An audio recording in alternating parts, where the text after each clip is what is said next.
Hi friends, welcome to our channel.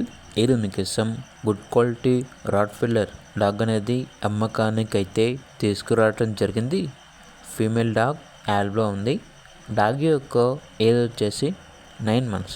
అంతేకాకుండా చాలా యాక్టివ్గా ఉంటుంది. ఎటువంటి హెల్త్ ప్రాబ్లమ్స్ అనేవి ఏమీ లేవు. ఓనర్ నేమ్ వచ్చేసి Sandeep Kumar. Transportation up to 50 kilometers అనగా 50 kilometers వరకు ట్రాన్స్పోర్ట్ చేస్తారు. ఇక డాగ్ ఉన్న లొకేషన్ వచ్చేసి అనంతపూర్. డాగ్ యొక్క ప్రైస్ వచ్చేసి 12K అనగా 12,000. ప్రైస్లో డిస్కౌంట్ ఏమీ లేదు. ఫైనల్ ప్రైస్ అని అయితే చెప్పడం అయితే జరిగింది. ఇక డాగ్ కావాలన్న వారు ఈ వీడియో కింద టైటిల్లో ఓనర్ నెంబర్ అనేది డిస్ప్లే చేయడం జరిగింది. ఓనర్కి కాల్ చేయండి. అలాగే ఛానల్ని ఇంతవరకు సబ్స్క్రైబ్ చేయకపోతే సబ్స్క్రైబ్ చేయండి. Thank you. By by.